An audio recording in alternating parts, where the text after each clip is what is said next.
Good afternoon, ladies and gentlemen, and welcome to the Autism Half Hour with Zach. Ow, remember? It's not still hurting. It is, kind of. It's not as bad, but I'm like... That's why I didn't react when you first hit it. This is the second attempt at recording the introduction to this podcast. It is indeed. Welcome to the 25th episode of the Zea Tea Podcast. In about 20 minutes' time, I'm going to change t-shirt and drink. And I'm going to stay the exact same... No, I won't. I've got different jeans on. I've got everything the same except the t-shirt. And I'm going to... Obviously, I had a coffee when we first did it. Anyway, welcome to the video. Yes, welcome indeed. I'm Static Yonder. This is Zea Tea, in case you got confused. Yes, exactly. To lend a little bit of context... Sorry. Well, to lend a bit of context to that, we spent the last 5 minutes upstairs just... We started saying bruv, ironically, and then one thing led to another, and then we started singing it to the tune of Crazy Train by Ozzy Osbourne. Bruv. And I said at the end of it, Randy Rhoads just turned in his grave. Yeah, and he definitely did. I'm going to change the one that says sister. More importantly, what was I going to say? Yeah.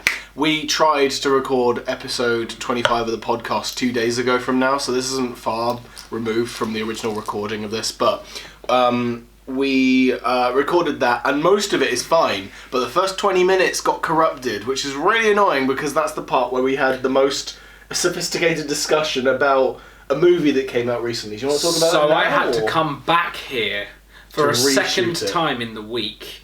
That's not something you do. What we're going to talk about today, let's talk about Spiderman, because I feel like that still warrants a discussion despite the fact we spoke mostly about it 2 days ago. You're right. Jesus. Ow. You're right. No. Did you get yourself whiplash? No, actually I didn't. Oh. Surprisingly, I've given myself whiplash over just looking across the room sometimes, but never over just weird. I saw Spider-Man 3-4 days ago. I saw Spider-Man a week ago. But yeah, we both had interesting weekends, which we'll get to later in the podcast, which we recorded earlier in the week, which is strange for us, but it'll make sense to you guys. /forward. But what did you think of Spider-Man, Joe? Gulping intensifiers. What was the question? I thought it was great. I gave it 9.9 out of 10. What was the reason it wasn't a perfect 10? It's funny because when we first tried to record this, I went the entire conversation before I remembered the reason, but I think I remember it this time. No, you've No, got. I actually Is don't. it the bit with Happy? Because you said how you don't like the bit about... The only reason I didn't give it 10 out of 10 is the was plot holes with the spell. Oh my god, can I speak for myself, please? The only reason I didn't give it 10 out of 10, but I gave it 9.9, is because I found there was one inconsistency with the spell, which is where Doctor Strange makes everybody forget that Peter is Spider-Man. How did Happy remember that he was A, with Aunt May, and B, that he knew her through Spider-Man without knowing Spider-Man's secret identity, because he was around May in Spider-Man's domestic existence, which he would not have been Spider-Man for. He would have been Peter Parker. Yeah, I suppose. How? Yeah, I suppose that is a bit weird. I think my biggest grievance with the whole logic leaping with the spell is the fact that you can because as he was originally casting the spell. He was doing it, and then Peter was like, oh wait, Ned needs to remember, oh wait, MJ needs to remember, oh wait, Aunt May needs to remember. Every time he had to adjust it. But in a perfect world, and Peter reminded him before he started the spell, it would probably be a piece of cake to just add to the spell. Oh, let's let Ned and MJ remember that Peter Parker is Spider-Man, because then that's his perfect world. But in the end of the film, when Doctor Strange suddenly goes, I'm wiping your memory from everybody, or whatever, it's like, but you could have very easily have just gone, oh, except for his loved ones, except for Ned and MJ. Anyone who lives within a 1 mile radius. Yeah, just anything like that. It would have been easy to just adjust it like that, but I feel like anyone who's known since, it would have been so much easier. Anyone who knew his identity after it was exposed by J. Jonah Jameson. Because that's his thing, isn't it? Time. That's Doctor Strange's thing. He had the fucking time stone for all of his fucking... Yeah. Oh, yeah, he would understand. Yeah, so he would understand could how get- time works, so it would be an easy, theoretically, spell. All he'd have to do Cast. is just make everyone who found out after J. Jonah Jameson exposed him. Well, J. Jonah Jameson / Mysterio. Yeah. Before, basically, his identity was exposed publicly, which Yeah. is the beginning of the film. Exactly. Yeah, so anyone prior to a certain date can remember. I feel like what I love about this film is that obviously there's going to be a lot of spoilers, and I'll put a text at the point where we start talking about spoilers. Say skip to this time where we stop talking about Spider-Man. But basically, what I like about this film is that despite having all of these villains and all of these Spider-Man, it is still Tom Holland's movie, and yeah, the stuff with Aunt May is really emotional. The I just really like how well done it is. But yeah, what's your favourite bit in it? Can't remember what I said in the last version of this podcast. That's fine, you can change it.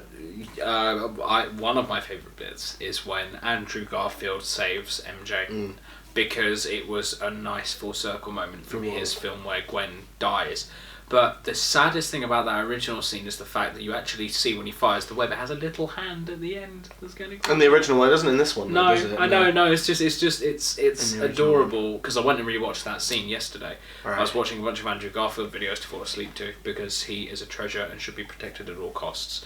And I saw that and I was like, oh yeah, I forgot about that. So it just adds extra and underline that the emotional trauma that his Spider-Man would have gone through for reaching out to Gwen literally and then losing her despite grabbing her right at the end, because physics, first Spider-Man movie and superhero movie in general, to at least respect the fact that stopping her like that would break her spine, because she had no space to decelerate safely. Yeah. The fact is, I was very impressed by the fact that he then went down and wouldn't let that happen again to MJ, who was Tom's Gwen. So yeah, that was one of my favourite scenes. I also loved the fact that they made Doc Ock a good guy, because it shows Doc Ock was not a bad guy. It was, he was not a bad guy inherently. It was the fact that the chip in his head that was designed to protect him from the AI didn't work properly. And so Tom fixed it, or Spider-Man fixed it. But I Peter like won. that. Peter 1. Yeah, Peter 1. Peter yeah. 2's Toby, Peter 3 is Andrew. And you mentioned how that's based on their popularity, based on the general public or whatever. Which is interesting, because, and I think I said this in the last podcast, I prefer Andrew over Toby. I think the reason most people prefer Tobey Maguire is for nostalgia, and also the fact that yes, his acting is great. He is our Spider-Man. He is the Spider-Man. Like, he was the first Spider-Man in the mainstream big movies, and everyone loves him, and so do I. The reason I prefer Andrew Garfield is just as an actor. I think he's a much well-rounded actor. I mean, Hacksaw Ridge, come on! Oh no, I agree. Hacksaw Ridge, man. And he was in Doctor Who. Oh yeah, he was, wasn't he? But other than that, Toby is still fantastic. We've only got 3 Spider-Men to base off, adjudicate here, so... At least of like the films, yeah. Yeah. I don't know, well, this is opinion warning here, but Tobey Maguire had the better films. Oh, definitely. But even Spider-Man 3 I'd take over Amazing Spider-Man 2. Even though Spider-Man 3 has obviously got a lot of issues to it, I would... Just because of how well made the whole trilogy is and how it does bookend that chapter, even though they were planning to do 4, 5 and 6 for it. Yeah, sorry, carry on. This is a point about Andrew Garfield, I'm just Googling. But Spider-Man 3, Tobey Maguire's Spider-Man 3, I feel like is a great... It fits the other 2 films, despite having its issues. It still works in the canon of Spider-Man 1 and Spider-Man 2. Both films are in probably my top 20 superhero films of all time. Spider-Man 2 being one of my favourites, just behind The Dark Knight, which shows how fucking beautiful that film is. I will sing its praises till the day I die. Another great example of Andrew Garfield's acting is the film Social Network. Oh yeah, that's my favourite film. One of the founders of the bit where he's where he was referencing. Up, asshole. That's it. The bit where he's talking about the dry cleaners to Jesse Eisenberg. That is just gold standard acting. Love it. Yeah, he's a fantastic actor. Great, I think great film as well. He is the better Spider-Man in the sense that if you were to swap him and Toby in their movies, I think he would have had a better shot. I think he was let down by his movies. But that being said, I still like Amazing Spider-Man for what it was.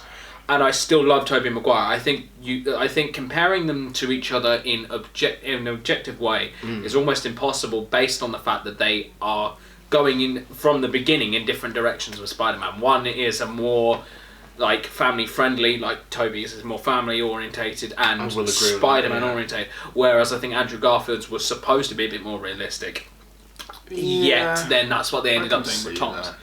I feel like in a perfect world, I do think that out of the 3 Spider-Man, I think that I feel like the Amazing Spider-Man films, those 2 films are probably my least favourite Spider-Man films, back to back. Second one, then the first one. I like the first one more than the second one, but just by a small margin. But I feel like in a perfect world, a franchise that's linked to the MCU but is all directed by Sam Raimi, but has the acting of Andrew Garfield, we'd have the best ever possible Spider-Man that we'd ever have. Because I do think out of the 3 Spider-Man, Tom, Andrew and Tobey, I think that based on everything that I've seen of Andrew Garfield outside of Spider-Man, he's the most adept actor. Yeah, he's the most talented, I feel like. And I love Tom Holland, but I think he has a specific type of role which is cute. Nothing wrong with him either. I love all 3 of them, but I think he is. I think he has in a way a typewcast. He is cute in the sense that he always plays young, naive characters. Like in The Impossible, he was a kid in a natural disaster, and then in Spider-Man, he is Peter Parker, and he plays a young adult. He's done a lot of other movies. Maybe he's doing Uncharted now, isn't it? Uncharted, which is a bit interesting. It'll give him a chance to spread as an actor, I think. But yeah, Andrew Garfield, I think, is the most well-rounded. I think he can be Spider-Man and what's the name of the guy who plays in Social Network? Can't remember. Well, which character? Jesse Eisenberg? Or no? The character he plays. Oh yeah, no, I don't know any of the names. Still, the one who has a go at Mark Zuckerberg. Yeah. You better lure up, arsehole. But also great fucking scene. Hacksaw Ridge. I was like, I recognise him. Great What's he been in? And then I was like, oh, it's fucking Spider-Man, isn't it? And then Doctor Who, he plays the young man in New York. Yeah. Who chain hopped to New York. Yeah. After his parents died and whatever. So. I think this is just furthers my point as to how bad the Amazing Spider-Man films is. And I know this is just an opinion, but I feel like they were misguided in the fact that they don't do Andrew Garfield justice. He's too good for those films. I think at the end of the day, like, this is the best I've seen Andrew Garfield, and it's not even his fucking film. Yeah. You know what I mean? That shows you something that I feel like he deserved better than that shitty. I think it's the best that Spider-Man has been. I think Spider-Man has been the best, and I feel like for that reason, yeah, the MJ bit where she falls down and he catches him, that's one of the best scenes in the film. The Gwen scene is the best scene in Amazing Spider-Man 2, almost definitely. Oh, absolutely. Because they have the balls to kill her off, which is something that they didn't do in Spider-Man 1 with Mary Jane, with Tobey Maguire. You know what I mean? Yeah, I think the thing that hurts me is that they recast Willem Dafoe's... Willem. It's not William Dafoe. Yeah. Willem Dafoe's Green Goblin. Amazing Spider-Man. That was just all wrong. Well, yeah, hang on. Everything about Amazing Spider-Man 2 was wrong. They cast Dane DeHaan as Green Goblin, and I think they did that because Dane DeHaan has those goblin quote-unquote proportions, the gaunt face, the sharp chin, all that stuff. But I love Dane DeHaan as an actor. He's fucking phenomenal in Chronicle.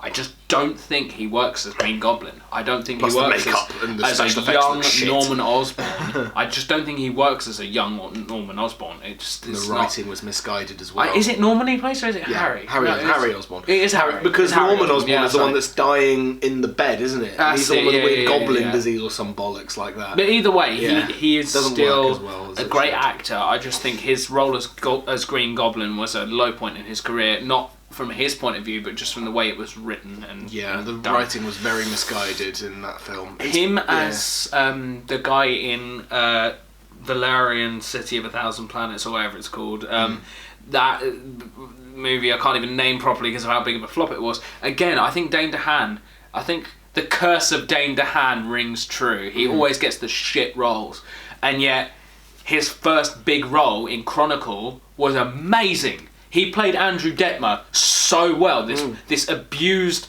mentally ill, as in the sense that depressed child, whose mum's dying from cancer, who suddenly gets superpowers. It's such a heavy role to play. Yeah, man. And then suddenly he goes from that amazing character, which some people found him annoying as. Like, I think he's got a bit of Hayden Christensen syndrome in that he comes across as a bit whiny and a bit but but he is a good actor, and I think Amazing Spider-Man let him down as well as Andrew Garfield. Oh yeah. I was just using him as an example. Well, I will say that's not fucking amazing. Jamie Foxx was great in this. Electro, and not as much in the Amazing Spider-Man 2. Again, the great actors that got let down by. I don't want Amazing Spider-Man 1 to be dragged down by Amazing Spider-Man 2 because they aren't as shit as each other. I feel like Amazing Spider-Man 1 is leagues ahead of Amazing Spider-Man 2, but it's still at the bottom. Those two films are still at the bottom of the totem. Anyway, we're talking about the wrong fucking Spider-Man. We are. My bad. I trailed off about fucking Dane DeHaan. I'm sorry.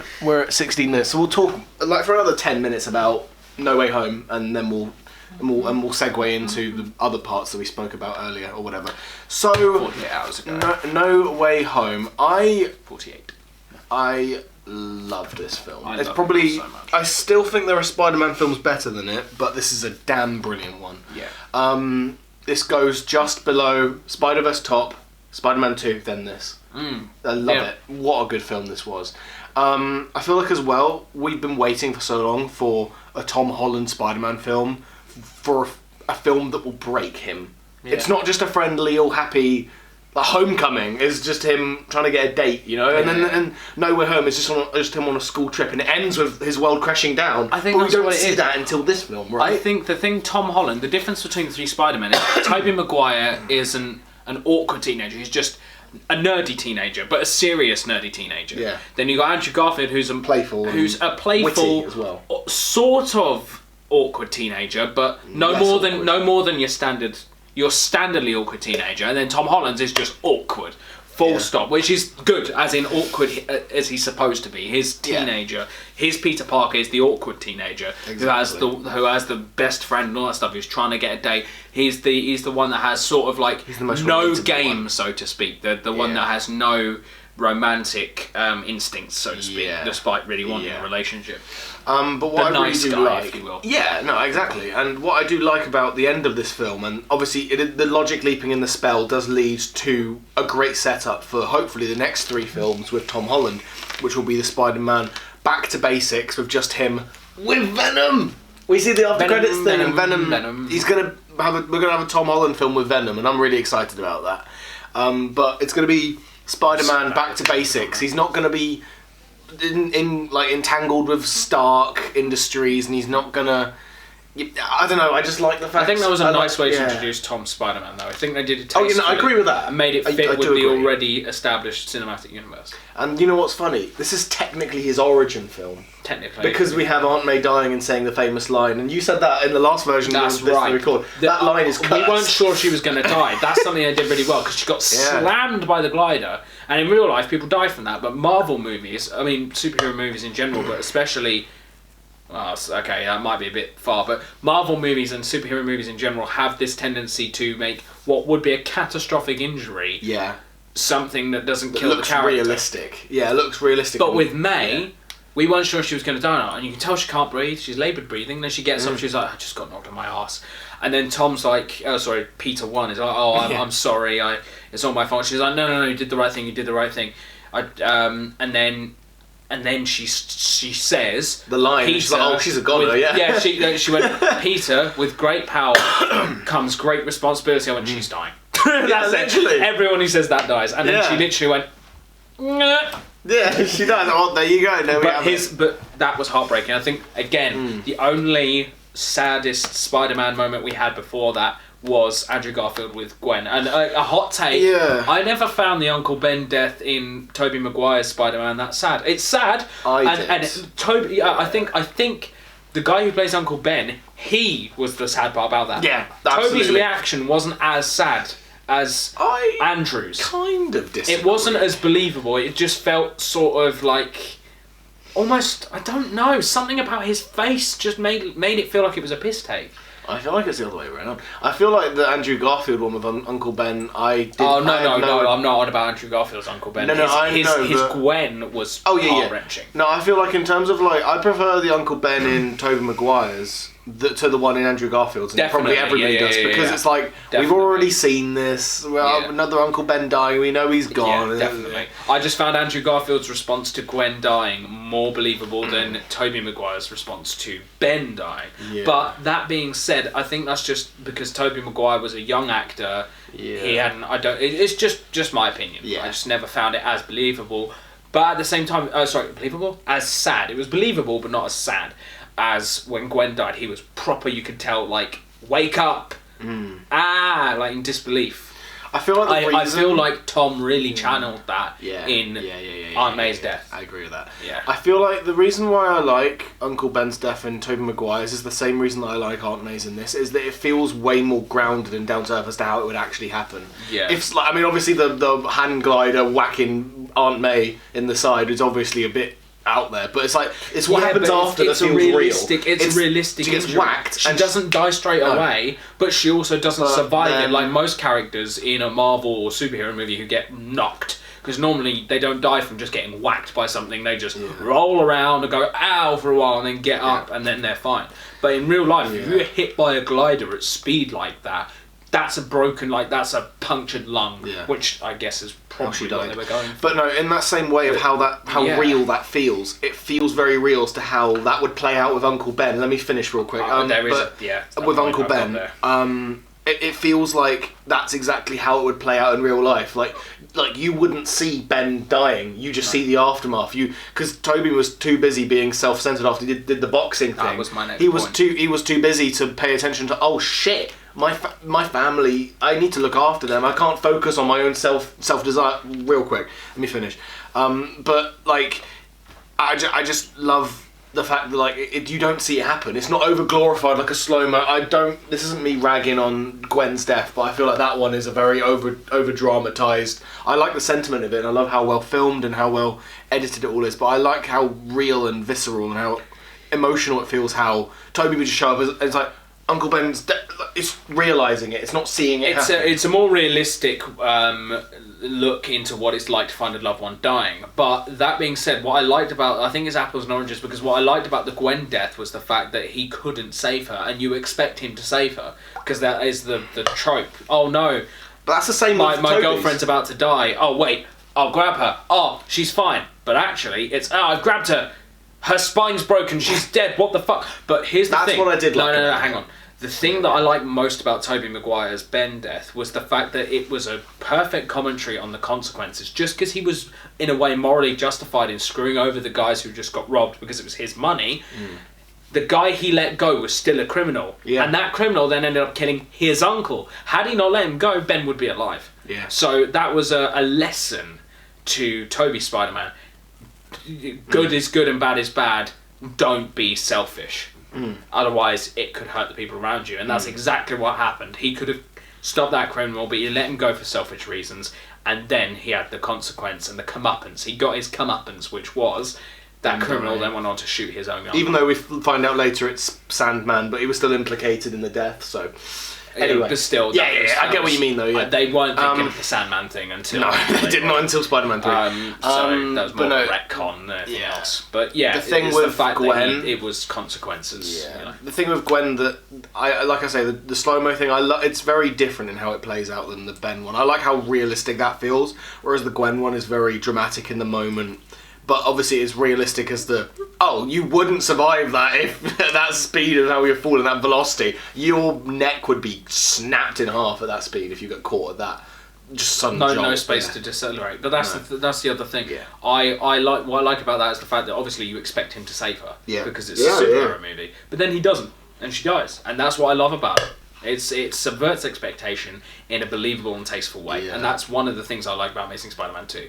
Which is not a very long list, if I'm honest. So anyway, No Way Home is amazing. We've barely talked about the movie we're actually talking about. I loved the fact that the interactions in the condo between Electro and... I fucking said that. You're stealing that. No, it's true. I agree. No, it's a great scene. And Green Goblin, and I love the way that Green Goblin was introduced because he suddenly comes out of this parallel universe, and then he goes to Aunt May, obviously not realising that's who he's going to, and when he says, Oscorp doesn't exist here, and my son's not here, and he's like, it shows really the real heartbreak of Norman Osborn, who again, much like Doc Ock, is a man who was ruined by his own ambition, who's not a bad guy at heart, he's just gone too far, and the consequence is, in this case, rather than it being an AI that's controlling him, the second personality of the Green Goblin. Yeah. So, no, I really do agree with that. I love that whole scene. Hubris. Of seeing all.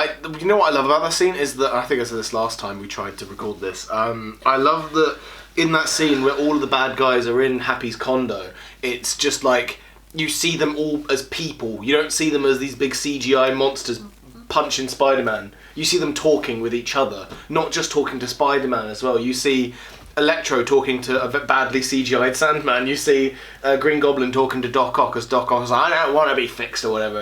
I just love they're talking like they're human beings. They're not just these bad guys that Spider-Man has to punch back into the wormhole. That's the interesting thing. You know, I like that. Yeah, definitely. It was because it was Doc Ock. He didn't want to be fixed. Moreover, I think. Yeah, moreover, he didn't want to be killed. He didn't trust Peter to fix him. And that, again, his hubris, which is the very thing that led him to being controlled by the AI in the first place. Yeah. Whereas with Willem Dafoe's character, he was more than willing to help Peter even. Until the Green Goblin took over, which again is a creation of his hubris. He was like, I'll test this serum on myself. Uh-oh, Green Goblin's here now. So I do love the way that they deliver on these particular traits of these characters. Yeah. And I also love how as soon as Doc Ock was cured, it showed that it could be done. And also one thing I didn't mention in the last attempt at this recording is I wasn't a fan of the way that they made Sandman portray Peter, but also at the same time I liked how he was morally ambiguous. That's one thing I do love about Sandman's character. Yeah, because he never was really evil at first in Amazing Spider-Man 3. He just wanted his daughter back, and then he had that. He fell into a fucking pit. And I love the bit where he's talking gotta be careful. When he's talking to Electro and it's like falling into a vat of eels, falling into a vat of whatever that machine was. It's like, well, you gotta be careful. I love that, how they just reference that this is how every fucking superhero, a supervillain turns into one. Unless, of course, it's a vat of fake acid. Yeah. No, I love that. We all know how that ends. Yeah. Kiss the vat. Yes. Kiss the vat. Anyway. So, yeah. Spider-Man No Way Home is an amazing film and you should go and watch it. 9.5 out of 10 for me. Like I said, the only other thing I'll quickly mention, MJ's morals. There's a I remember. bit of logic leaping with her motives. I love that is her final, like, sort of like will to the world and to Peter's arc is that you need to save everyone no matter what. There's another thing that annoyed me. Which I didn't mention last time. We have a bit of a Last Jedi / Rise of Skywalker-esque unexplained Mary Sue, which is, well, not even Mary Sue actually. I'm not doing the Razor Mary Sue thing. I'm on about the fact that there's a lot of things about that. Okay. And just, like, somehow Palpatine has returned moment with Ned. Why can he suddenly do magic just because his grandma said, we have magic in our family? Is it because he's Asian like Wong? What? That's the only correlation, a racial one. There is no other reason why he should have magic. I like the gimmick, and it gets to the bit where we have the two Spider-Man showing up. I do like that. Through, but and I love the way they find Peter Parker. Like, the way they introduce the Spider-Man, the other Spider-Man was perfect. But the fact that Ned has magic, because I had a feeling that's where they were going when he said, my grandma says we have magic. Like, oh no, don't do it. I was like, please don't deliver on this. I want this to be a throwaway line, and then they did, and I was like, right, okay. Jesus Christ. Yeah, I don't like that too much either. It's a bit it's just the fact that it wasn't explained. What if his grandma was magic, or someone in the family was magic, or if they had some clues leading to it, unless they're there and I haven't noticed them. But it just, I think it's we suddenly find out that Ned has this ability. Yeah. Like... No, yeah, I agree. But I do like the fact that they used the stolen ring rather than just have Ned do it. Oh, suddenly I'm magic. Like, I agree with that. It's just crazy. It is, yeah. Somehow Ned is magic. Somehow Palpatine has returned. Yeah, I don't like that. Yeah. But, yeah, I don't know. It doesn't bother me too much. I feel like it would fix my issues of it if Ned shows up in the next Doctor Strange film. Sorry that the footage cut out there again. Well, for us, it's been again. This is the first time that it'll happen for you guys. It'll happen one more time for you later in this. This is so confusing because we recorded all this 2 days ago. And luckily, we thought this just corrupted and it didn't. Touch wood, turn around, we nearly touch killed the ground. ourselves. But anyway, Right. So what's going to happen now is that now we've spoken about the majority of Spider-Man to the best of our ability to fill the hour mark, we are now going to cut to the footage from 2 days ago where we finish our talk on Spider-Man and lean into the talk about how my booster jab went and also talk about other miscellaneous bollocks that we mention later in the podcast. So with that said, I'm sorry this podcast is so confusing for you guys, but regardless, I hope you enjoy. I hope you had a Merry Christmas, and I'll see you later. Yay, strong and stable! I don't know. Okay. He goes up to her and he could easily have said it, or he could easily have used his knowledge of her that she doesn't know he has because obviously of the spell to win her back, but he doesn't. No, he chooses to start again. I thought that was really great really character work there. I really like that nice too. character development. The only issue is how they got there. I feel like those are the only issues. Is the Mary MJ. Aunt May is what Aunt I'm trying to say. The Aunt May logic leaping is my issue, as well as the spell logic as well. Please take some Valium. You look like you need it. I do. I've had quite a weekend, but that's the next topic. But the whole thing with the spell, like I say, is kind of flimsy. Like the logic behind it, if you really dig into the reasoning behind it. And I get what you mean about the whole happy thing, but the reason why that doesn't bother me as much is that in the logic of the spell, I can just view it as, oh, everybody remembers that they knew of Spider-Man and they knew who Spider-Man was, but they can't remember who it was. So it's like the whole Doctor Who hellbent thing. They know he has a secret identity. So the Doctor knows that there was a companion that he went and spent years with, but he doesn't know that person was called Clara, and they can't remember the face that Clara had. Basically, and to put logic in Doctor Who terms. Basically, these people have spent time around a secret identity. They just don't know what it is. Exactly, which is why I get the happy thing, but I can also forgive it because it's less of a plot hole to me than the whole Ned and MJ forgetting Peter with the spell when it was apparently really easy to rewrite it. There are loads of ways to do that whole plot device better, really. I feel like the whole spell MacGuffin is kind of forced. And that takes us on to our next point, because I think we've talked enough about Spider-Man. Sure. Zach's lovely, wonderful weekend. Oh, okay. Here we go. How long do we have until it's time? Oh, okay, we have like 6 minutes until commercial break number uno. So I had my booster jab basically, as Joe demonstrated by poking me in the jab point. It's a long and excruciating story, but basically, for the first I had my booster basically on Saturday while you enjoyed Spider-Man. It's currently Monday. Yes. Yes. So two days Monday. Ago. 2 days ago. Yes. On Friday we met up and filmed bits. On Saturday you saw Spider-Man. I had this booster jab.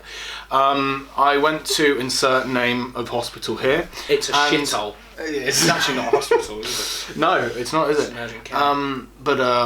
So basically the first 2 jabs I had were Pfizer, and basically this time round I assumed I was going to get Pfizer again, but that's a whole other can of worms I'll get into later.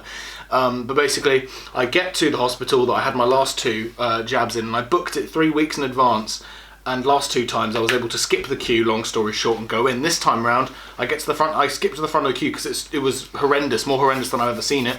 And the person at the door goes, "Oh, you got to go to the back queue." "Yeah, but I booked 3 weeks ago." "Yeah, so did all the other people." I'm like, "You're joking me?" And he's like, "Yeah, no, I'm not." And it's like, "But my appointment is in 10 minutes and that queue looks like it's going to be 2 hours long." Spoiler alert, it was 2 hours long. So I wait out in the cold for 2 hours straight as the queue shuffles forward every few paces. Damn. And I sent Joe a photo. I'll put the photo here of how long the queue is. I was halfway through the queue by the time I sent you that photo. Damn. The queue went around to where those other doors are. Do you know the hospital, right? Yeah, I started the queue lived in that town my whole life. So by the time you sent me that photo, I was already halfway down the queue. So you'd already been there double the amount of time. Basically, the amount of people you see in the photo in front of me are also the amount that are behind me. Yeah. So mate, that's rough. Yeah, I know. Yeah, that's rough. Mm-hmm. That was a long. And you can't even see the doors from the photo that I took Like, the queue goes around a lot. Down the hill and around, doesn't it? That's it. Yeah. So I get inside, and the woman at the front who lets people in and goes, okay, so here's your NHS number, here's all this and that you need to be in here. And basically, I was the second to last person that was let in before the doors were closed for lunch, which means I would have been out there for another hour if I was any later. That would have been even worse if the fact that the child behind me 2 places was pushed in front of me and there was one person behind me. Which means that I would have been left outside because basically the person who lets people in, she was like, oh, don't let the kid stay out in the cold, took the kid in front of me and let them go first, which is all fun and games, that's fine, it's a kid. But if I was any further back in the queue, that kid would have stolen my last spot of being in the line in this warm, it's not warm in there, they have all the windows and doors open to ventilate or whatever. I was in a queue inside for another hour, by the way, indoors before I was allowed to go to the seating area, which, by the way, I didn't get to enjoy getting to sit down after 3 hours of standing because I was in there, and the person that filtered people through to get their jabs, let them sit down, every time a new person came into the seating area, the person made us shuffle over a chair. Each time. So I sit down, and I'm like, oh, thank God, after 2.5 hours of standing up, I finally get to sit down, and the bloke, every time a new person has been written and booked down, brings them in, shuffles me over with everyone. I was like, why don't you just put us in the corner of the room with the chairs there and go from there? Go from reverse order. Because then we don't have to keep fucking moving. So we don't get to enjoy our sit down time. We finally get to the bit where we have the jab, and the woman that was talking to me was fine, but the woman who actually gave me the jab was not. First of all, they didn't ask me about my allergies, of which I have 2, which are quite important for medical practices. I won't get into them, because this is obviously online and stuff and oversharing. But basically, they didn't do that. But he will tell me off screen. Be jealous. But basically, they didn't tell me my allergies, and that nearly caused a very big issue. Oh, so, really? Anyway, that's a whole different spiel. Different kettle of fish. But that was annoying in and of itself.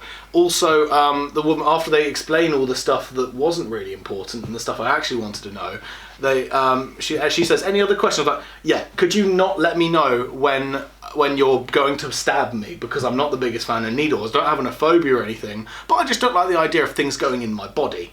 So she goes, yeah, sure, why not? So then the person clocks it and goes, okay, so now I'm going to talk to you about my holiday in blah, and I'm like, that's very nice of her to distract me. And then the person to the left of me goes, going in, and I'm like, genuinely, that's the word she says, going in, I'm like, why did I said don't tell me, and she fucking goes, going in, why did you ask then, like, don't tell me,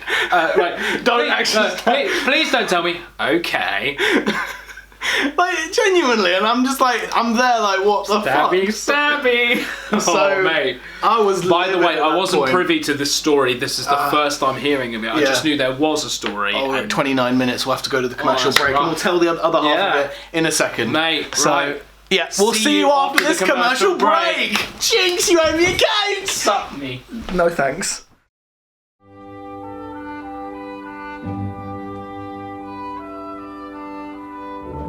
Are you tired of your house guest leaving skid marks in the toilet? Well, my wife just left me and I was about to hang myself, so no, it didn't really cross my mind. Are you tired of your will to lives leaving you every fleeting day? I'm kind of used to it now, to be honest. Oh, well, I have just the thing for you! Harpic Power Plus, now with extra citrus, 10 times better than bleach! Citrus. Perfect! Where you're not meant to drink... Oh, well. Another happy customer. Harpic Power Plus. Please don't actually drink this stuff. We're professional idiots, meaning we do stuff like this so you don't have to. If you guys ever want a coffee, stop by Zach's mum. Stop by Zach's mum. Mrs. T. Sorry. Mrs. T's tea. Stop by Zach's mum's house, because the offers of Don't coffee... actually, please. I'd appreciated it if you didn't. I literally went out there, throwing my chewing gum away. She went, do you want coffee? You're a coffee person, aren't you? I was like, do you know what? That's an offer. I mean, last time you thought Thank that she laced it with arsenic after you broke this. She did. It just turns out I'm immune. Yeah, there you go. There's like a higher dosage in there to see if it works this time. No. That's where you're wrong. This is anthrax, not arsenic. This is a disease. My mistake. This one. There you go. We'll see. Just wrapping up my booster story while Joe dies over there. Well, I'm stuck. Yeah. I'm like a turtle. So, wrapping up my booster story. Wrapping, bro. Sorry. You've had your coffee now, which is why you're getting more hyper. So, come on, JJ, get on the case. Or whatever. Oh, you know it. I think great. So, yeah. I used to play it like disco. Sorry, let me just take a deep breath. Amazon review time. Okay. No. We've got to finish my booster. I just saw it. I know. We'll do Amazon review in a sec. I'm a good podcast. But no, you're not.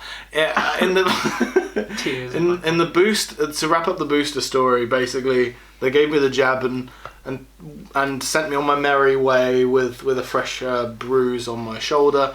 But they didn't give me the paperwork to say the stuff that you need to know about the jab. The only reason I know that it was Moderna in the end is because I checked the NHS app, which I thankfully have now. But ridiculous, to be honest. That is ridiculous. And to top it all off, me and Joe were just nattering with my mum during that commercial break about how Moderna sucks and how I had one of the worst night's sleeps I've ever had because of the effects that Moderna has on you. As you guys may or may not know, because Zach is suspicious that he may have had COVID at some point because he was really, really ill when it was going around. Check back to Vlogeration episode 3. For the first 5 minutes, I think I've already said this, but in the first 5 minutes I had this really bad illness that lasts 2 weeks. That 5 minutes doesn't do it justice, basically. But I had my positive PCR test in, specifically on I think it was the 1st or 2nd of January this year, 2021.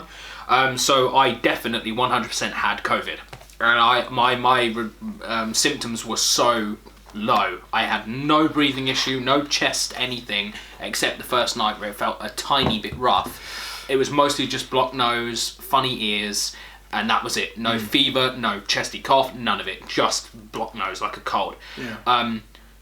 So it sorely depends on who you are. Yeah. So I have a very, very strong immune system. I was going to say, I'm not going to rule out that you have had it, because I wouldn't be surprised if you did. Because no, that's the thing. Those 2 weeks where I theoretically had COVID, it's never confirmed whether I did or not, but that was the worst illness thing I've ever had in my life. The last time I can remember something that bad was 2015 or before.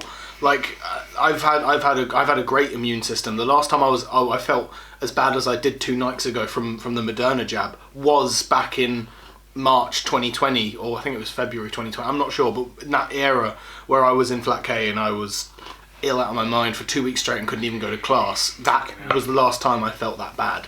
See, for me, I never slept, and I slept better then than I did 2 nights ago from the Moderna jab, because I woke up at 2 in the morning shivering. That's horrible. See, the last time, I think I'm a bit like don't get you. Moderna if you don't want to have the worst night's sleep. That being said, again, it depends on who you are. I don't want to. But get a vaccine. Because it'll help. We're not anti-vaxxers. We're just realists. Incentivize. We don't want to we don't want to be shivering at 3 a.m. from a booster jab, especially when I had both. My first 2 were Pfizer. Hail Pfizer! We made a joke about how they were German manufactured, and we were like, we have German implants now in our shoulders, and now I have an American one. I was told before I had my vaccine that Pfizer was... I always thought they were an American company. Now, the truth of it is that they received funding from the Americans, but it's actually a German company, Pfizer. Yeah. And Moderna collaborated with them to make a vaccine, but they made their own separate vaccines, hence why there's Pfizer and Moderna. So Moderna is the American company, Pfizer is the German one. I've noticed for people of our age group, so that's between, I believe the actual categorization is 20 to 25, Pfizer is the go-to because Moderna has horrific side effects like Zach has experienced: shivering, fever, chills. It's not to be underrated. Underestimated. Underestimated. Yeah, that's it. Genuinely ridiculous. But I think that's about it for my story. Basically, I'm running on 2 hours of sleep right now from this weekend. Madness. Nah, sorry. But no, that's He's it for salty that. because his mum didn't Now have him. we are moving on to everyone's favourite segment of the podcast. Wait, can I...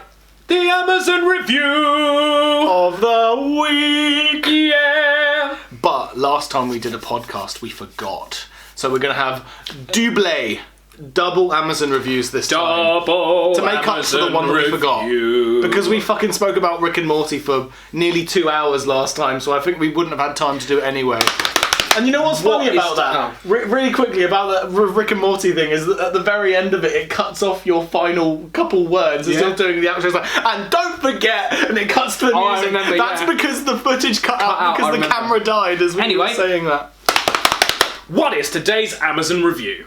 This eyeliner won't run around like your man does. That's the title of the review. This is really written by Amazon customer. I bought this eyeliner, and the first day I wore it, I found out my boyfriend was 5 years was cheating. I can't read, guys. I'm sorry. I need coffee. And was cheating on me. Swap? No, it's alright. Actually, do you want to read I'll this? I'll do the first one. Okay, it's this one I've highlighted. Let's try again. I love the title, by the way. This eyeliner won't run around like your man does. By Amazon customer on the 25th of March 2018. Here we go. I bought this eyeliner, and the first day I wore it, I find out that my boyfriend of 5 years was cheating on me. And I cried and cried and cried and cried, and went to the bathroom to make sure that my makeup streaks were wiped off of my face. But it was still completely perfect. Through all the crying, it stayed in place. So thank you for making an eyeliner that's more trustworthy than a man. 99 people found this helpful. Brilliant. Oh, do you want to do the second one? I'll give the second one a go. If I struggle, then you'll have to take it again. Why did they say For Her? By Amazon customer JD. Don't know why it's JD, but that's the initials of the January person. 23rd, 2018. There you go. Okay. I'm a dude. I think I'm pretty I can't fucking speak. I'll start again. I'm a dude. I think a pretty classic manly one too. I carry a knife. I don't wear skinny anything. I own road flares, a paper map, and guess what? I dig a good candle and a winter in the wintry north. I don't get why candles are almost exclusively marketed for women. What do you mean? Valentine's Day gift for her? This was a gift for me. To me. And me is a he. This is a gift for me, to me. Oh my god. Do you want me to, do you want me to read it while you laugh? Jesus Christ. Why do they say Valentine's Day gift for her? This was a gift from me to me, and me is a he, and he has a hairy chest upon which many a beer have been spilt. Seriously, when it's freezing cold and the sun is hibernating, there is nothing like the warm glow that emanates my natural odour of fart and balls. The candles are even burning, very long-lasting, and have a pleasant but not too foo-foo smell. I'll take it. 726 people found this helpful. Top notch. Yeah, that review needs to be rated 5 stars. Thank God that it is. Oh my goodness, that was brilliant. That was something. Hopefully those 2 reviews made up for the absence of a review in the last one. But yeah. Back to the podcast. The smell of fart. The me is he. Love that bit. The smell of fart. Alright, there you go. Which you were giggling away now. That was fucking funny. Alright, perfect. Back to the podcast. I have tears in my eyes. Yeah, that was and funny. not because of the smell of fart and balls, but because of the story of fart and balls. It's like a really bad George R.R. Martin book, A Story of Fart and Balls. The Smell of Fart and Balls by George R.R. Martin. There you go. Anyway. Oh, god damn it. I was thinking as they were doing the me is he, that bit just reminded me, like, was this Amazon review written by Roald Dahl or something? It just sounded like that sort of thing. Yeah, and the me is he is me, said he. There you go. Mr. Smee, how are thee? Jesus Christ. Anyway, back to the podcast. Yeah, there you go. So what else have we been up to recently? I got a new battle vest. Well, before you go into that, can we just point out that this what we've just done is the reason I have a vocal warm-up before I come here. Anyway, for the shouting... Oh, I thought you were talking about how we finally don't have matching jeans. Oh, yeah, that is another point, though. We don't have... Well, I mean... Usually we do, almost but... Same style, but different colour. Normally we have the exact same pair from Primark. Yeah. Yes, These are still from Primark. The hot topic of the United Kingdom. Yeah. Yeah, so there we go. So your new vest, very nice. Would you like to debut it on the podcast? Sure. He's about to do his best M Shadows, where he wears something metal and clad. Exactly. Yeah, that's exactly what I'm doing. Yeah. And you're watching Loudwire. Yes. Yeah, we're already in the middle of it. Mrs. T making a wonderful guest appearance on the Zea Tea Podcast. Bye bye. Thanks for Joe's coffee. My new vest. I made a whole video of the process of... Speaking of Mrs. T, I made a video of documenting me and Mrs. T, my mother, making this throughout the many months. And we were saying briefly at the end of that video where I surprised you with the existence of this thing, where you're like, how did you manage to hide this? What are you doing? Trying not to laugh in your face. But no, you can inspect if you like. I know you like it. Alright, bye. Great, I'll just make another one. What was I going to say? Oh yeah, at the end of that video where... Joe, can you get back over here? At the end of that video where he debuts the vest to me outside of band practice. You ask, how did you manage to smuggle this away every time I visited the house? And I'm like, yeah, how did I do that? Because I knew you had a vest. I knew you had a grey vest. Yeah. How long was this worked on? 6 months? Longer? I bought. I was going to say I bought the first patch in. Well, I bought the first patch in like January 2020, so I don't think that really counts. I started the first patch that I stuck on was this one, this Avenged Sevenfold Pocket one here, and that was I think May or June this year. So a good 4 or 5 months in the making. Amazing. This vest was so amazing. How did you hide it? I just hid it in a wardrobe every single time you came over. Love it. Yeah. Your parents' wardrobe? Yes, because you go in there all the time and sniff my clothes. The reason why is because I noticed you've been in there once or twice and gone, hang on, and I heard the wardrobe going, and I didn't read into it. No. But now... Now you know why. Now it makes sense. There you go. Yeah. When are you making your new vest, yeah? I need to buy a vest, but I have the patches to make one. And I'm going to send you a photo. So that you can buy me patches because you're amazing. Or CDs, or both. But I can't sew CDs onto a jacket, believe me, I've tried. Yeah, same. It doesn't really pan out that well, does it? No, it breaks them. You know, it's just not good for the CD. No. I think I read that somewhere. Actually, I suppose you could go through the hole. I was thinking of going actually through the case, and obviously that smashes the case when you do that. But anyway, and it's very, very difficult to play It's very difficult to play the CD while it's attached to a piece of denim. So I learned that the hard way. No, vinyls. That's a completely different question.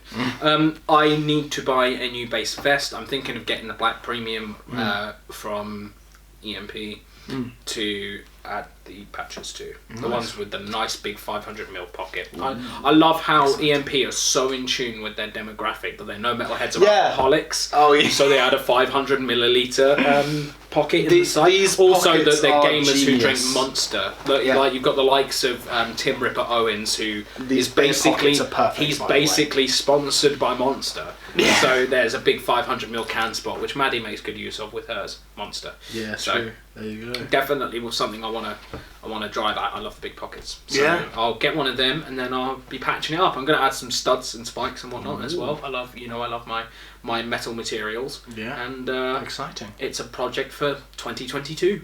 Boom. There you go. I'm excited my first to see it. Patched battle vest that wasn't leather. Well, besides your Manowar one. Oh, leather. There you go. I didn't pluck that last bit. Yeah.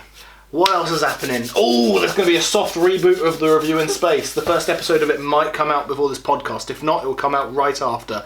Regardless, that's exciting because we are filming it today.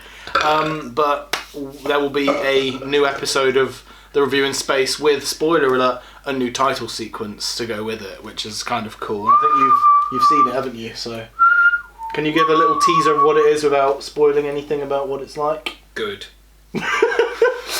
It's good. I mean, you said in one of your voice notes after I shared it with you, you said that I like the original, but the new one is way more up to date, or whatever you said. He said something like that. I can't pull up the actual thing because it was years ago. It was like months ago now. I'm struggling to remember when we even talked about it, but I do. It was like November or October, I think I made it. But yeah, some time ago. Yeah. What else has been happening? What else has been happening? I read a book. No, my band's doing well. If that's something we want to address on the podcast. Sure, yeah. Why Band's not? doing all I'm right. also now the band's photographer now. Designated dude. We went to a lovely girl called Beth, who was our band photographer, but she's currently down at Brighton University, so she's not available anymore. So we thought, right, who else? And also she had a habit of really taking her time to send us the stuff she took photos of. We're not slagging her off, she's great, she warned us in advance. But we thought, since she's going to be in Brighton, and since we are pretentious little pricks who like to have things quickly, who do we know that's not going to be easily stressed out, bearing in mind Beth's got a long way to travel to have to take photos of us, it's basically not sustainable anymore. Who do we know that's good at taking photos, not easily stressed out, and would do it for free? I know. This guy. Where? The one up your bum. Oh, okay. I can't reach him, sorry. No, that's alright, he had quite a few up there. Yeah, Zach. We went for Zach because we also knew he had a love of heavy metal. He knew what a metal band should look like, and also how they should appear in photos. There you go. And so he is now the designated photographer. So if you guys you guys had your first gig since COVID. Yes, our first gig since COVID.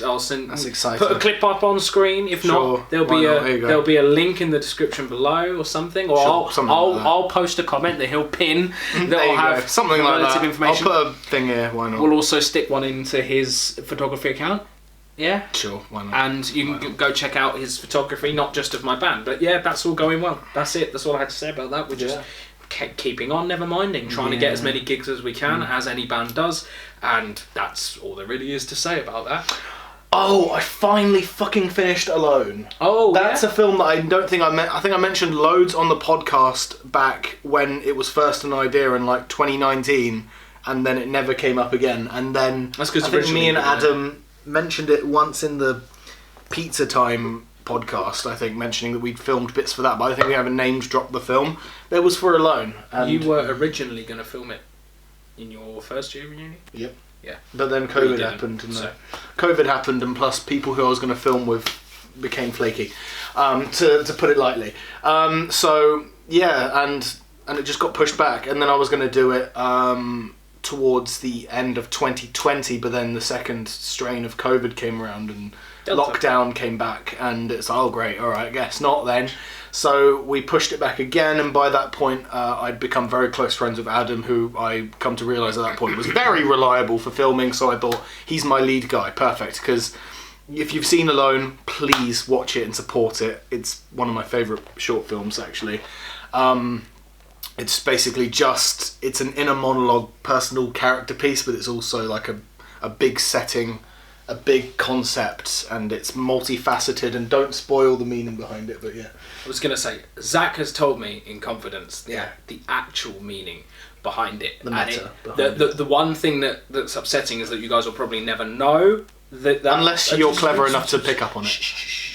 That you guys will probably never know what that meaning is, but at the same time it's the best thing about it, because when you know what the meaning is, you can see it clear as day, but when you don't, it's also clear as day. I hope that makes sense. It probably won't, because you probably never know what the meaning is, but it is a wonderfully made film. I'm not just saying that to suck his dick either, because he's my friend. I genuinely mean it. I've made some shit short films. This isn't one of them. I am one of your critics, and I am very pleased with it. I give it a 5-star because it was so well made, and also I can tell you've got not only passion behind the message that you're conveying, but also you put your time and effort into it, and the edit must have been a right bitch. Oh fuck yeah! So that was the film that I think when I was on a call with you in like July or August, and you were like, "What short film are you editing?" I was like, "Oh, I'm still editing Alone. That I've got all the footage there, but there are bits that don't work together, and it's taken ages." So as I say, 5-star from me. If you guys want to check it out, hop onto the channel, which watch it basically. Which would be a really good idea. Just go find it. You will thank yourself, definitely. The reason I don't think I'll ever explicitly say what the meaning is behind it online or anything is because I like the idea of films like this And it's personal. to be like interpreted in any way that the audience wants it, rather than explicitly saying this is what it's about. Because that's the meaning I had when I made it. Is the meaning that I won't share, because, like I say, people will find different meaning and different attachments to it for their own. Wherever they are in life, they'll be like, "Oh, this film is good for different reasons." And on the flip side, it's personal. Yeah. For the same reason as people should put their own meaning to it, your meaning is your meaning. Yeah. And that's I mean, one day I'll maybe say it, but it's not important to me. What's important is people interpret it in their own way and find what they love about it and enjoy it. Yeah. Sorry. Also, what else was I going to say? I was going to say how... Oh, yeah, I filmed... most of it was filmed in May. Most of it... May. And then a bit in June, I think, yeah. Bit of it in June, most of it was in May, and it came out in December, which does accentuate just how long it took for me to finally finish making it, because I wrote the script, I wrote the idea, the concept of the film was in my head since late 2019. The script was finished in early 2020, and then it was the draft of the script that made it to the final cut was finished like January 2021. So basically it took ages. A project that spanned over 2 years, nearly 2 years.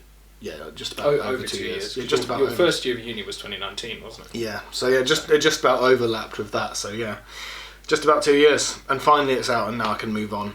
Also, Co-Vidiots was another one of those that I wanted to get done, and luckily that's finished. We cannot talk about COVID. No. That deserves its own podcast. It's had so many podcasts. It's had so many mentions in podcasts, but like it's fine. It deserves its own like hour-long discussion just about the nuances behind it and the nuances after. Why we hate YouTube for taking it down. And can we just talk for a second about the dislike button? Because you said you were going to do a podcast. Sure, we'll talk about it now. Why not? Yeah. Just quickly, the fact that YouTube removed the dislike button, because they claim that it's to stop people getting mass dislikes. Well, I found that generally the only people who get mass dislikes are the bad videos. Yeah, also corporations. But I use the like to dislike. I was about to say the only reason that was probably an idea is because Rewind 2018 flunked, and they were like, most disliked video in years or something like that. So, but that's the other thing. The like to dislike ratio is an important metric people use to determine the. Yeah, if I'm looking up a tutorial for Premiere, it's to determine the reliability and truth, I guess, of the video that you're trying to watch. Like the minute I see that like to dislike ratio, rather than judging the video, it's not necessarily that I make a judgment about the video personally, it's that I make a judgment on the reliability of the video. So like you say, a Premiere tutorial. Yeah, like if I'm looking up a tutorial for something that I want to find out, I want to learn how to do, let's pretend I don't know how to chroma key or something. I'll go on a tutorial and be like, okay, how do I do this? And then if I see the video has like, excuse me, if I find out, I'll find out what you said in the edit, because I know how to edit. And if I find out that the video has more dislikes than likes, I'm not gonna want to watch that video because it's an unreliable source, as I'll find by the ratio of likes versus dislikes. So. I was taking the piss out of your editing ability. I know, that's why I slapped you. But no, you call that a slap? Basic gist. That's not a slap. No.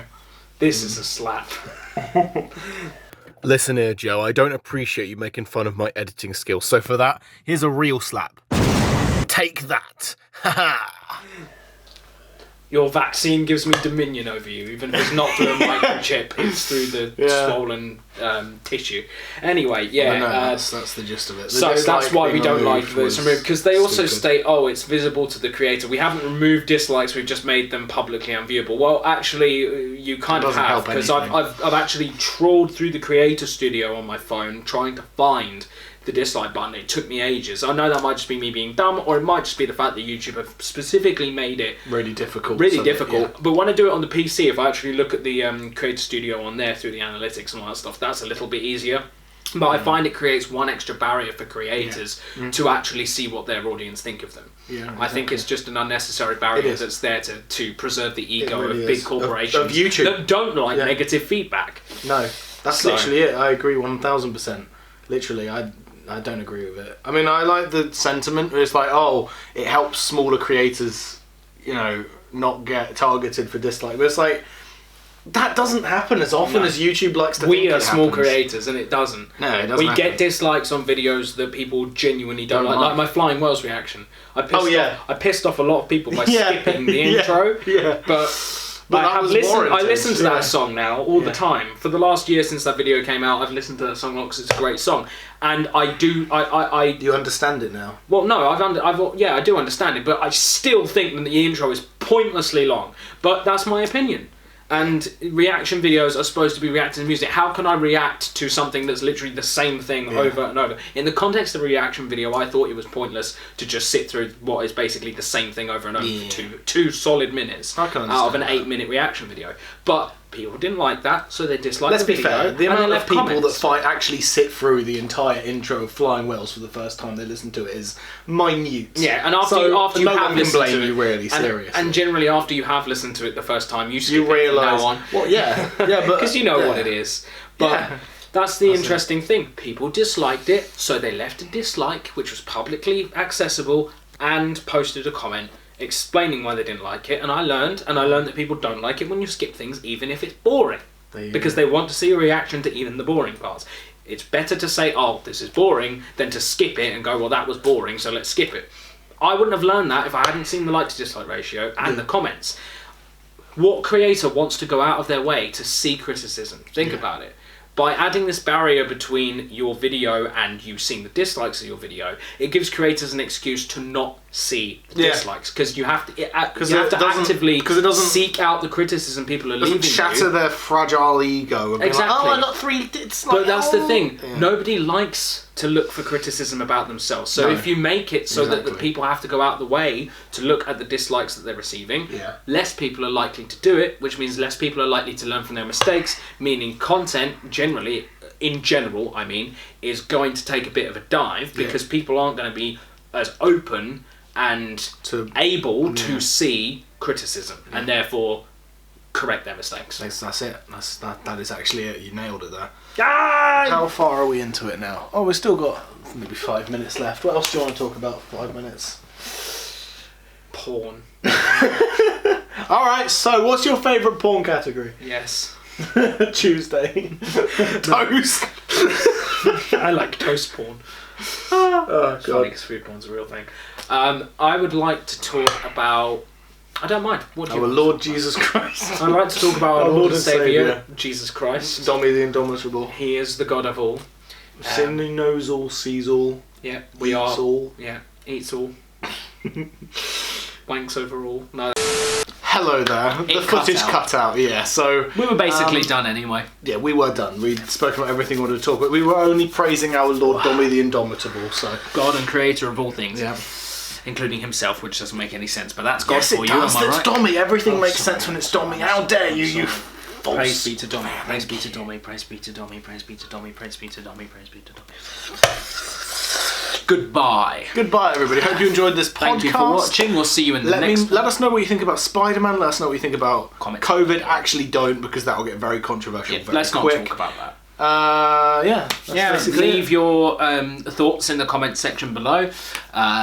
Go to this guy's channel if you like as well. Leave a like if you enjoyed. You can leave a dislike if you like, but we won't see it. No one will see it. YouTube and Google made sure of that, and we will see you in the next video. Goodbye. Bye. Bye, everyone. Goodbye. Goodbye. The Zea Tea Podcast is over for now. Hope you enjoyed. Bye. And we'll see you soon. Goodbye. Goodbye. Goodbye. Goodbye. Why are you still here? I want to stop waving, but you guys Get are out. still here. Go on. Why are you still watching? Stop staring at the screen and go do something. Actually, it isn't their fault. You know whose fault it is? Who? It's Future Zach who forgot to edit in the outro music. Oh, come on, Zach, what are you doing? Hurry up. Are you sitting at your PC right now? He's are you just listening watching to this metal? footage and isn't cutting to Check the your music phone. yet. Future Joe's probably messaged you saying, hurry the fuck up and cut this out. Though I do not appreciate the verbal abuse that I've just been given, I am a kind-hearted gentleman, so I will give you the outro music that you so desire, Zach and Joe. So take it away, you two. Okay, thank you, Zach. Right. Thank you for listening to us. Now, goodbye for real, everybody. Bye, guys. Bye. Stop watching this video. Go do some of that work you should be doing right now, but have chosen not to because you would rather just watch senseless YouTube videos. Goodbye. Bye. Bye. Watch more senseless videos.